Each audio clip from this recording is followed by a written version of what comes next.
All right, let's dive into something that probably messes with your head and definitely your wallet. We're going to talk about why printing more money can actually make you poorer, even when it looks like your salary's going up. It's a huge economic puzzle, so let's get into it. So let me just start with a simple question. If your salary, poof, doubled tomorrow, would you actually be richer? I mean, your first instinct is to scream yes, right? But as you're about to see, the real answer is way more complicated than that. And this isn't just some hypothetical question. This is the reality for millions of people right now. You look at your paycheck, the number's bigger, but you just feel poor. It's like you're running on an economic treadmill. You're working harder and harder, but you're not getting anywhere. So what's the hidden force behind this? Let's break it down. Okay, so to really get what's going on, we have to talk about the illusion of money. It's not about the number on your bank statement. It's about what that number can actually buy. This little example with bread makes it crystal clear. So let's say yesterday your salary was $1,000 and a loaf of bread cost $1. Easy math, right? You could buy 1,000 loaves. Now fast forward to today. Your salary doubled to $2,000. Awesome. But the price of bread also doubled to $2. How many loaves can you buy? Still just 1,000. Your purchasing power hasn't budged one bit, only the numbers got bigger.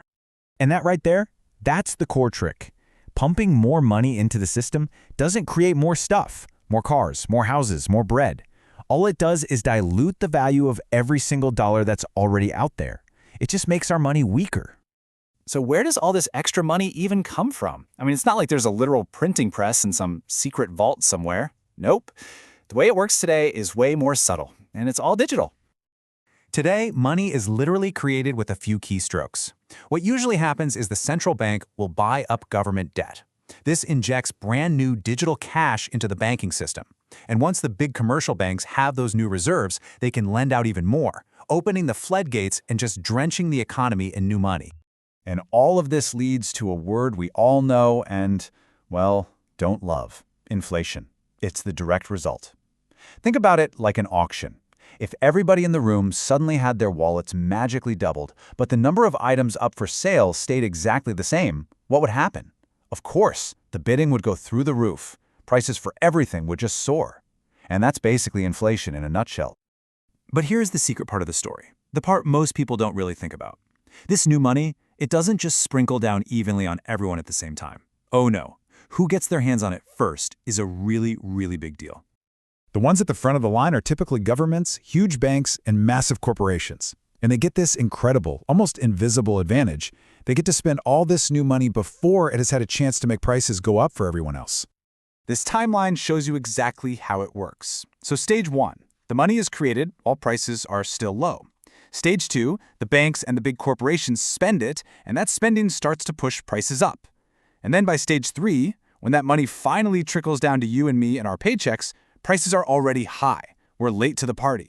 This whole phenomenon actually has a name. It's called the Cantillon effect, and it's really just a fancy term for this quiet transfer of wealth away from people who get the money later, like you and me, and to the people who get it first. Okay, so let's tie this back to that feeling we started with, that feeling of being on a treadmill. This explains why your salary just never seems to keep up.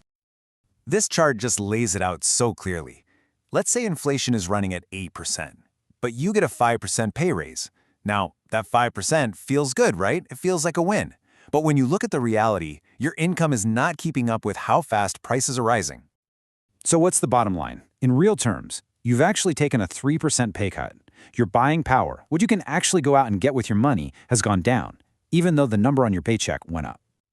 And this is the trap. This is the economic illusion so many of us are caught in. You're earning more dollars, but each one of those dollars is buying you less.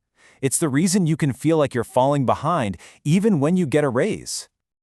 Now, this whole system doesn't affect everyone the same way. Not at all. It actually creates this massive gap between two groups of people who own assets and people who earn a paycheck. Let's just look at the two sides here. If you own assets, things like stocks, real estate, your own business, inflation can actually be good for you because the prices of those assets tend to go up. But if you're a saver or a worker and your wealth is in cash savings and your paycheck, well, inflation just eats you alive. It destroys the value of your savings and your income year after year. In the long-term result, a huge divide in our society.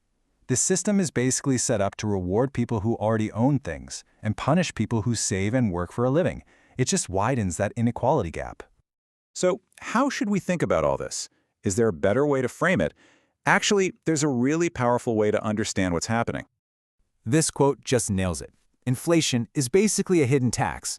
Think about it. Nobody ever votes on it. Congress doesn't pass a bill for it. You just pay it every time you go to the store, in the form of higher prices. When a government creates new money to pay its bills, it's essentially borrowing from the country's future prosperity. But the bill for that borrowing? It comes due for you right now every time you're at the checkout counter. So I want to leave you with a critical question to keep in the back of your mind. The next time you hear on the news that wages are up or the economy is growing, just pause for a second and ask yourself, is this real growth? Did we actually produce more stuff? Or did they just print more money? Because if the answer is that they just hit print, well, then you have to understand you're not really getting richer. You're just being paid with money that's worth less than it was before. And knowing that difference is everything.